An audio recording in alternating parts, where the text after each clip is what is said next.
Você tem os órgãos públicos, e os órgãos públicos eles são estruturados, eles são às vezes unitários da administração indireta, com personalidade jurídica própria, e você tem órgãos que são compostos. Então você tem órgãos que têm autonomia pública e órgãos que trabalham de forma integrada, através de uma desconcentração administrativa. Então você só vai criar órgão público mediante lei, tá certo? Mediante lei. Pode também o presidente criar mediante decreto, conforme for ao artigo 84, inciso 6 da Constituição. Tá? Então, quem vai estar em juízo nesses órgãos públicos?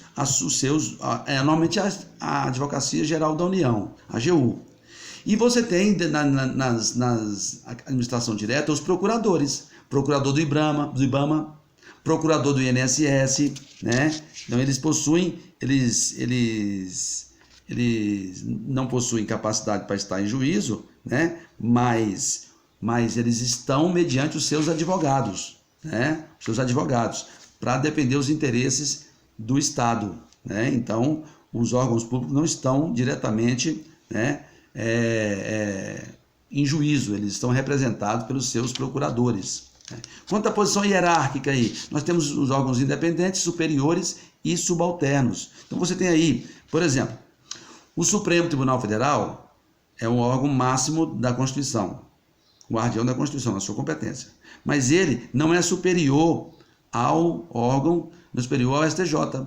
Ele tem competências distintas constitucionais, tá bom? Então você tem órgãos independentes. Você tem a competência privativa da Câmara, um órgão. Competência privativa do Senado, outro órgão.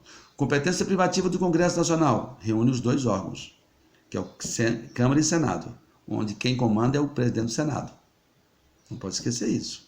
Chegou lá na prova do concurso, você não sabe quem é o presidente do Congresso Nacional, o presidente do Congresso Nacional é o presidente do Senado, tá bom? Então você tem aí, eles não gozam de autonomia administrativa, mas eles têm poder de decisão, tá bom? São órgãos superiores. Então você tem órgãos simples, órgãos compostos, né? Então você tem órgãos singulares, colegiados, tem órgãos que só funciona colegiado.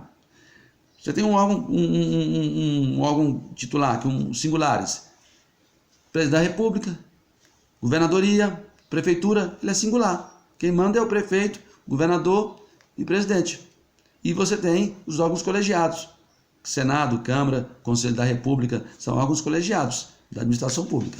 Tá bom? Então você não pode esquecer isso aí, não, para você não. E você tem também as entidades paraestatais, né? Que são a administração direta, a administração indireta, e você tem as entidades paraestatais. Que entidades são essas? O Sistema S. O Sistema S, que são pessoas jurídicas de direito privado, sem fins lucrativos, mas que atuam no comércio, o SESC, que atua na indústria, o SESI, que atua no transportes, o SENAT, que atua na indústria, o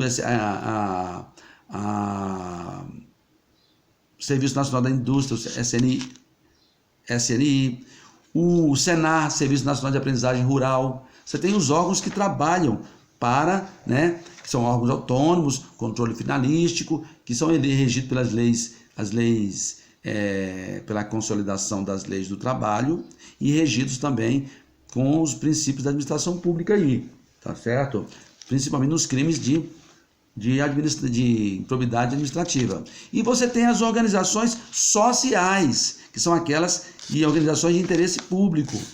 Porque essas organizações, elas pegam funções públicas, elas são privadas, pegam funções públicas para ter benefícios tributários e previdenciários. Então, as OCIPs, tudo fiscalizado pela administração pública, voltadas para meio ambiente, preservação, educação, tudo dentro do princípio da administração pública, regime de parceria, regime de tudo autorizado pelo Estado a funcionar para fazer funções do Estado. Então você tem a casa de saúde aí, ela é uma entidade paraestatal, uma organização social.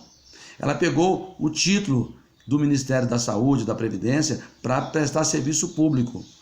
Então ela pega dinheiro público através das emendas para fazer determinados serviços, Sara Kubitschek e outras entidades aí, que não são da estrutura do Estado, mas são organizações sociais, pessoas jurídicas de direito privado, criadas por particulares para cumprir, né, qualificações do poder público. Não pode esquecer isso aí. As OCIPs, as organizações de interesse público e outras entidades aí, que casas santas, tá bom? Daqui a pouco a gente continua com o nosso curso de Direito Administrativo 1. Não pode esquecer não, tá certo? Porque senão você não vai passar no concurso. Tem que estudar Direito Constitucional, Direito Administrativo e Direito responsável por aquele concurso. Daqui a pouco eu vou fazer um curso só sobre isso. Um abraço.